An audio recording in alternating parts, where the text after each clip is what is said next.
Hey Cubs fans, buckle up because what I'm about to tell you will have you questioning everything you thought you knew about this wild trade deadline season. We're living through one of the most frustrating, maddening, and absolutely crucial moments in recent Cubs history, and I'm not holding anything back today. Picture this. Your team is sitting pretty with a legitimate shot at October magic, but behind closed doors, decisions are being made that could either propel us toward glory or leave us wondering what if for years to come. We're talking about a front office chess match where every move matters, a bullpen shuffle that's got fans scratching their heads, and leadership decisions that have Cubs faithful divided right down the middle. Right now, there's an ace executive making choices that could define our championship window.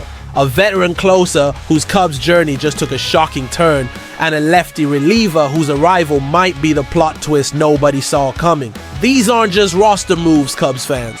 These are the building blocks of either our redemption story or our biggest regret.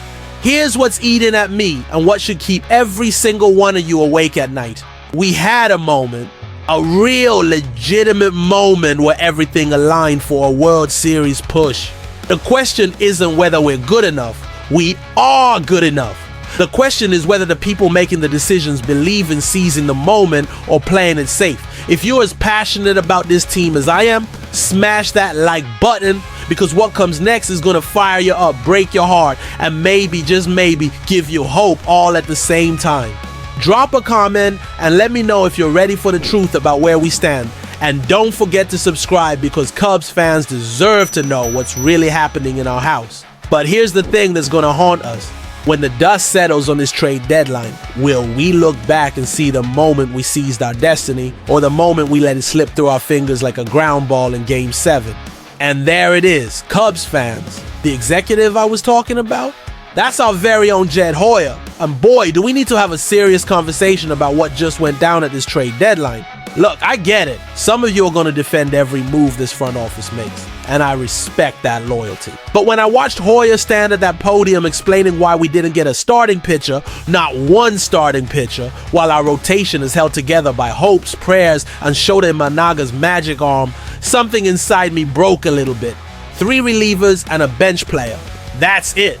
That's our entire haul while teams around us are loading up for October warfare. We got Michael Soroka, who's fine, but he's not the difference maker we desperately needed atop that rotation. He's a long reliever masquerading as a solution to our biggest problem. Here's what's driving me absolutely insane. Hoyer keeps talking about good value while our championship window might be slamming shut. This isn't 2016 anymore, Cubs fans. We don't have 5 years to build towards something special. Kyle Tucker isn't signing a $500 million deal to stay in Chicago. We all know that's fantasy baseball. This is our year, our moment, our shot, and we're treating it like a spring training scrimmage. The most maddening part?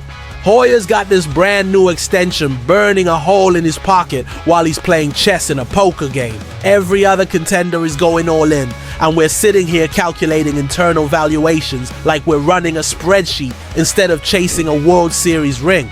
That patient approach got us here, sure. But patience doesn't win championships when the moment demands boldness. I've watched this man make moves for years now, and there's always an excuse. Always a reason why the price was too high, why the timing wasn't right, why we need to think about next year and the year after that. But what about this year? What about Matthew Boyd needing help? What about giving Imanaga the support he deserves? Cubs fans, we're about to find out if Hoyer's frustrating patience pays off, or if we're going to spend the next decade wondering what could have been.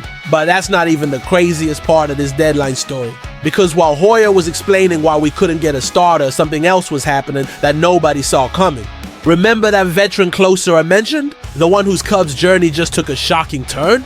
That's Ryan Pressly, and Cubs fans, we just cut him loose. I'm not going to sugarcoat this for you. Pressly's Cubs tenure was a disaster from day one. We signed this former All-Star thinking we were getting a proven closer who could anchor our bullpen, maybe even be the guy we turned to in those heart-stopping 9th innings. Instead, we got a 4.35 ERA, a 5, 80-0 FIP, and the kind of walks that make you want to throw your remote through the TV screen. But here's the thing that's eating at me.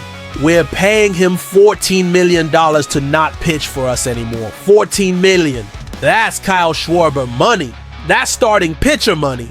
That's the kind of cash that could have been the difference between getting the arm we needed and settling for good value additions. Pressly came to Chicago after Houston. Houston Cubs fans, the team that won it all in 2022 with him in their bullpen, decided they didn't want him anymore. He even had to waive his no-trade clause to get here, which should have been our first red flag waving in the wind like a pennant at Wrigley. The cruel irony? While we're releasing a guy who was supposed to be our closer, we're simultaneously trying to piece together a bullpen from spare parts and deadline pickups. It's like we're building a championship puzzle while throwing away pieces that were supposed to fit. What kills me is the timing. Right after the trade deadline closes, right after we've already made our moves for the year, that's when we decide Pressly isn't part of our future.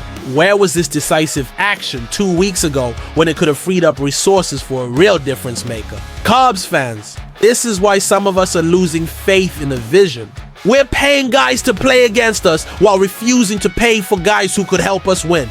But wait until you hear about the reliever who's supposed to save our season. And that brings us to our plot twist, Cubs fans. The lefty reliever I've been teasing, meet Taylor Rogers, and his arrival story is so perfectly Cubs that you couldn't write it in a Hollywood script. Get this, Rogers was traded to Pittsburgh yesterday, as part of the K. Brian Hayes deal. The man was a Pirate for roughly 24 hours before we scooped him up for prospect Ivan Breathour. I'm not even sure Rogers had time to try on his Pirates jersey before he was packing for Chicago. Here's what we're getting. A southpaw with a 240 ERA on some serious strikeout stuff who's been bouncing around the league like a pinball. Twins, Padres, Brewers, Giants, Reds, Pirates, and now Cubs. This man has seen more cities than a traveling salesman, but maybe, just maybe, he's finally found his home. Rogers brings exactly what we need from the left side of our bullpen. And honestly, after watching Pressly implode for months, getting someone who can actually get lefties out feels like Christmas morning. The guy struck out 34 batters in 33 innings this year, which is the kind of dominance we've been craving in high-leverage situations. But here's the beautiful irony that defines this entire Cubs deadline. We're nickel and diming our way through trades, releasing expensive veterans, and somehow stumbling into exactly the kind of reliever who could make the difference in October. It's chaos and strategy rolled into one confusing package that somehow feels perfectly Cubs. So where does this leave us, Cubs fans?